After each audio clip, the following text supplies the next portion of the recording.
부쌤의 거꾸로 한국사 시즌 3 그 33번째 시간입니다. 이 시간에는 서구의 제국주의 열강들이 어떻게 발전을 해갔고 그들이 동아시아에 침략적으로 진출해 오는 과정에 대해서 살펴보도록 하겠습니다. 먼저 자본주의 발달 과정을 살펴봐야 될 것 같은데요. 신항로 개척과 신대륙 발견 등을 통해서 이 모험 상인들이 아시아와 신대륙 쪽으로 진출하면서 돈을 벌어오지 않습니까? 이런 걸 장사를 통해서 돈을 번다 해서 자본을 축적한다 해서 상업 자본주의라고 부릅니다. 이 사람들은 이제 점점 그 축적된 자본을 가지고 이제 공장을 만들어서 물건을 생산하게 되죠. 이게 이제 산업혁명과 곁들여지면서 이제 비약적으로 성장을 하게 됩니다. 이걸 산업 자본주의라고 할 수 있을 겁니다. 그러면 이렇게 해서 또 돈을 번 자본가들은 이제 새롭게 공장과 장사를 위해서 나가려고 하는 사람들에게 돈을 빌려주고 그 이익을 환수를 하게 되는 거죠. 이자를 받게 됩니다. 이런 걸 금융 자본주의라고 합니다. 이렇게 해서 먼저 선도해 가던 자본가들은 단순하게 은행만을 갖고 있는 게 아니라 이 공장까지도 다 자신들이 확보를 하게 되는 거죠. 대규모의 생산 시설과 자본까지 독점하게 되는 겁니다. 소수의 거대 기업이. 이런 걸 독점 자본주의라고 합니다. 근데 이 단계에 이르게 되면 이제 자본이 넘쳐나요. 그러면 이 잉여 자본이라고 할 수가 있겠죠. 이 잉여 자본을 새롭게 투자할 투자처가 필요해지는 겁니다. 그래서 기존의 식민지, 원료 공급과 상품 시장으로만 쓰고 있던 기존의 식민지는 이제 새로운 투자처로 변모를 하고요. 그러면서 새로운 식민지들이 또 필요하게 됩니다. 이런 것은 이제 침략적으로 접근을 해가서 이제 식민지 확보 경쟁을 펼치게 되는 거죠. 그러려면 어떻게 해야 될까요? 군사력이 필요하겠죠. 경쟁을 해서 뺏어야 되니까. 이러다 보니까 국가와 결탁을 하게 됩니다. 이런 걸 국가 독점 자본주의라고 하죠. 우리가 소위 말하는 제국주의라고 하는 것은 19세기 서구 열강이 우세한 경제력과 군사력을 앞세워서 식민지를 차지하기 위해서 경쟁하는 대외 팽창 정책을 의미하는 겁니다. 이런 국가 독점 자본주의, 그냥 줄여서 독점 자본주의 단계에서 이제 제국주의 열강들이 출현하게 되는데요. 그 결과는 이제 1차, 2차 세계대전으로 나오게 되겠죠. 그 뒤에 이제 쉽게 말해서 세계대전까지 겪고 나서 경제 대공황도 겪고 이러면서 이러면 안 되겠구나.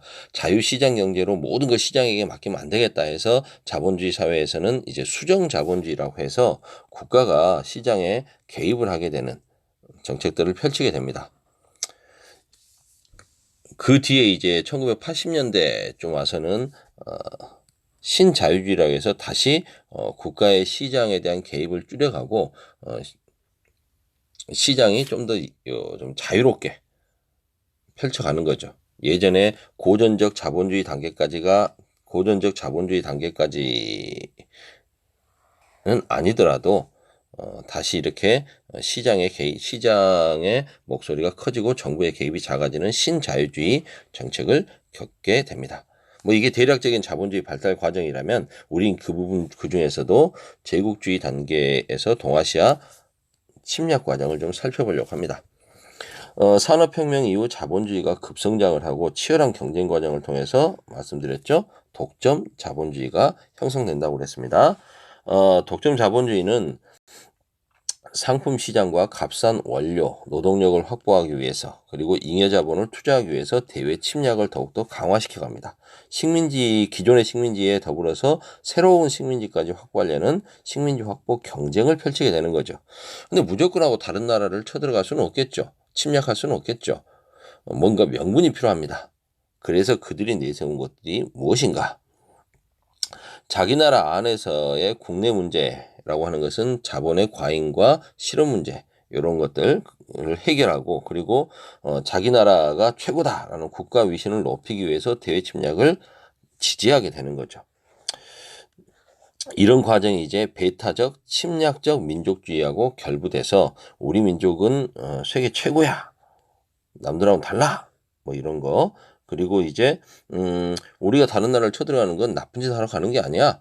거기로 확보해서 시장을 더욱더 넓히고 거기다 이제 살짝 조미료를 치는 게 그들한테도 좋은 거야. 라는 이야기를 하게 되는 겁니다.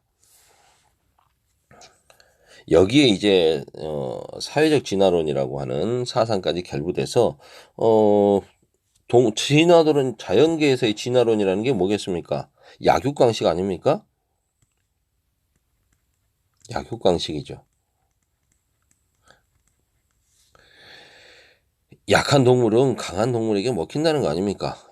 이렇게 해서 적자생존의 사회가 자연계의 생태계다. 그러면서 강한 놈만 살아남는다. 이게 자연계에서의 진화론이라면 이걸 이제 국가와 사회로도 가지고 들어온 것입니다. 이거 좀 파란색으로 해야겠네요.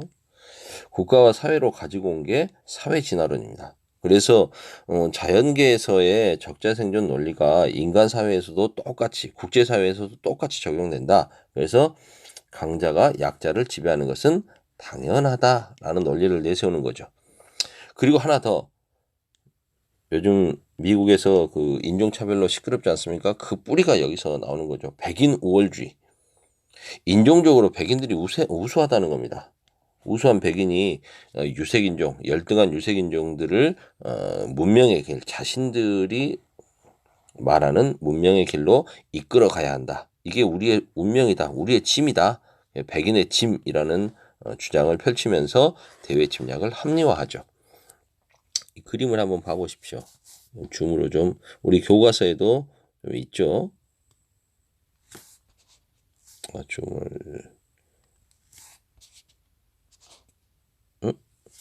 줌 기능이 왜 안 되냐? 잠시만요. 왜 안 되지? 좋습니다. 줌이 잘 안 되는데, 요 부분 있죠? 이 그림 보시면 교과서에도 있으니까 한번 보시길 바랍니다.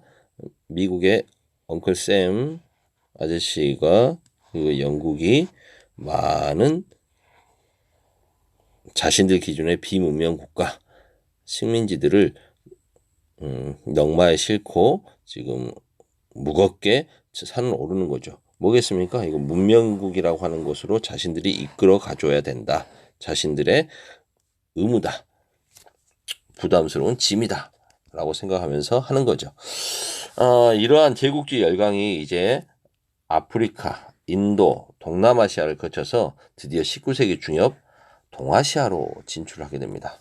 왜 다른 곳 말고 맨 마지막에 동아시아로 오게 됐느냐? 바로 그때까지 세계에서 가장 센 나라, 부유한 나라 중국이 버티고 있었기 때문이죠. 그래서 동아시아는 중국의 조공 책봉 질서 아래서 움직이고 있는 사회였습니다. 그 당시까지는 세계에서 가장 문명화된 제국이었던 거죠. 문명화된 질서가 자리 잡혀 있는 나라였습니다. 나라들이었던 거죠. 먼저 영국은 중국과 무역을 하는 과정에서 막대한 적자를 보고 있었습니다. 자신들이 수출하려고 하는 물건들은 중국에선 필요가 없는 거죠. 반면에 중국에서 차라든가 도자기, 비단 이런 부분들은 유럽에서 인기가 많거든요. 계속 적자가 날 수밖에 없죠. 이걸 해결하기 위해서 인도에서 아편을 재배해서 청나라로 원래 팔게 되는 겁니다. 청나라에서는 이제 막대한 은이 유출되고 국민들의 건강도 아편 중독 등으로 국민들의 건강을 해치게 되니까 당연히 이 부분을 통제하게 되겠죠. 영국은 그걸 이제 문제 삼아서 아편 전쟁을 도발하게 되는 겁니다. 그리고 이제 그 전쟁에서 영국이 승리하면서 청나라는 난징 조약을 맺고 문호를 개방하게 되는 거죠. 그래서 영국에게 홍콩도 넘겨줘야만 했고요. 이쪽이 광저우 아닙니까? 광저우, 이쪽 홍콩, 요 지역들을 위해서 홍콩 등을 넘겨줘야만 했고요, 영국에게. 그리고 뭐 여러 항구 등을 개항을 하게 됩니다. 그리고 불평등 조약을 체결하게 되죠. 영사재판권, 최애국 대우 등을 허용하게 됩니다.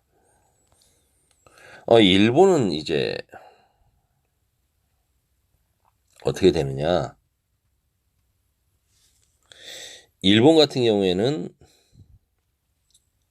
에도 막부에서 당시 일본은 지금의 도쿄 에도에 막부가 있었죠.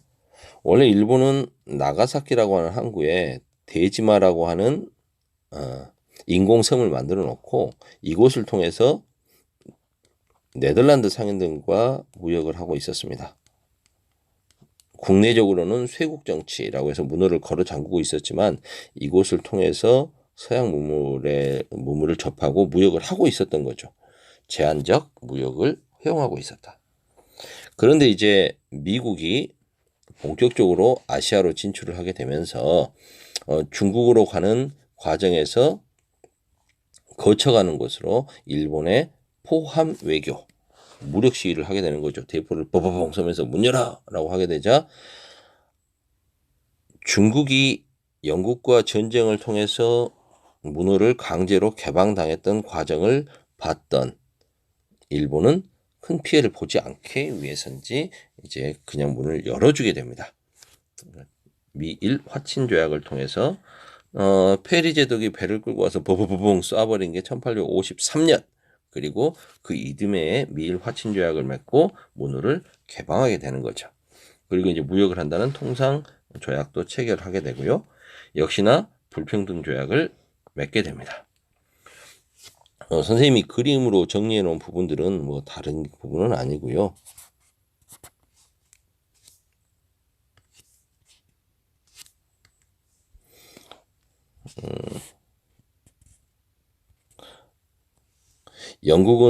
영국에게 문호를 개방당한 중국은 그 뒤에 이제 스스로 개혁을 하기 위한 노력들을 해야 되는데 좀 덜하고 있었죠. 그러다가 이제 2차 아편 전쟁이 일어나면서 베이징까지 공격을 당하는 큰 피해를 입게 됩니다. 그러면서 이제 러시아가 영국과 프랑스를 중재해서 전쟁을 끝내게 되죠. 그러면서 이제 러시아는 연해주를 차지하게 되고요. 연해주를 차지한 러시아는 본격적인 남하 정책을 펼치게 되는 거고요. 그리고 이제 중국은 문명을 근대화시켜야 된다는 주장들을 펼치게 되면서 양무운동 등이 일어나게 됩니다. 물론 이제 그 과정에서 태평천국의 난 등이 있었습니다. 이런 부분은 이제 중국 내부의 부분이라. 그리고 이제 이 아래쪽에 보면 뭐 프랑스 같은 경우에는 베트남으로 진출을 하죠. 그래서 1862년에 1차 사이공 조약을 맺고 그림을 지도가 좀 가려져 있습니다만 사이공이 이쯤 되죠. 1차 사이공 조약을 맺고 프랑스가 이쪽으로 진출을 하게 되는 거죠. 이렇게 제국주의 열강들이 동아시아로 속속들이 침략적으로 접근해 오는 과정을 이번 시간에 살펴봤습니다. 다음 시간에는 그 와중에 우리 조선의 상황은 그 위기를 어떻게 극복해 가고 어떤 상황들이 펼쳐지는지 살펴보도록 하겠습니다. 오늘은 여기까지.